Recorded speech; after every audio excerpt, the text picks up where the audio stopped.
au parcours de dimanche dernier aux Alpes-Maritimes, tu penses que c'est plus favorable aux grimpeurs ou aux punchers? Je pense que c'est assez similaire quand même. Après, le format est un peu différent. Là, on a plutôt une répétition d'effort de 10 minutes dans les bosses.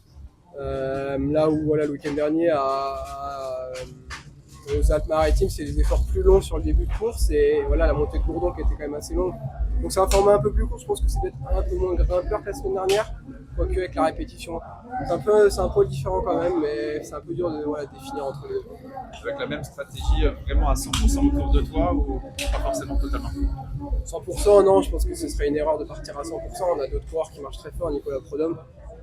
Voilà, on l'a pas trop vu cette début de saison parce qu'il était en Australie, ça s'est peut-être un peu moins vu, mais ouais, moi je m'entraîne souvent avec lui et je sais qu'il marche et je sais que sur des montées comme ça, il est capable d'être dans les meilleurs de la course. Donc voilà, je pense qu'un Nico peut être acteur. On a aussi voilà, des jeunes comme Jordan ou Laura ou même Antoine qui sont aussi capables d'être performants dans le final. Donc voilà, je pense que sur une arrivée comme ça, je suis peut-être la meilleure carte de l'équipe, mais bon, il y a quand même des kilomètres à faire avant, donc voilà, faut être prêt quand même. Vous avez un fraîcheur, j'imagine, aujourd'hui. Est-ce que ça peut être une clé dans une course comme celle-ci? Ouais, je pense, hein, j'espère que ça sera un avantage en tout cas. On a vu que la course hier a été rendue difficile, donc voilà, tous les gars qui ont couru hier, je pense, aura de la fatigue aujourd'hui.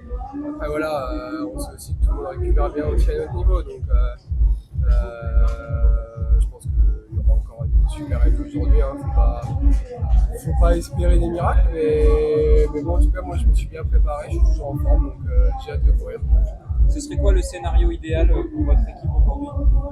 Je pense qu'il serait pas mal et ce qui devrait se passer, c'est que la décision devrait se faire, à mon avis, dans les montées sur la boucle au sud du circuit. Je pense qu'il serait pas mal pour moi, ça serait qu'un groupe voilà, de 6, 8, 10 coureurs sortent et qu'on refasse partie. Je pense que sur une arrivée comme ça, je suis un des meilleurs aujourd'hui, donc voilà, je pense que ça serait le bon scénario pour nous aujourd'hui.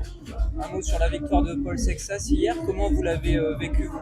J'étais dans ma chambre d'hôtel à regarder et ouais, j'ai encore été impressionné. Hein. Je crois qu'à chaque sortie qu'il fait, on est voilà, à chaque fois impressionné. Donc je crois qu'on assiste à quelque chose d'assez exceptionnel avec lui. Donc c'est génial qu'il soit dans l'équipe chez nous. Donc voilà, encore impressionné et je pense qu'à sa prochaine sortie, on sera encore impressionné encore un peu plus. Donc c'est génial pour l'équipe.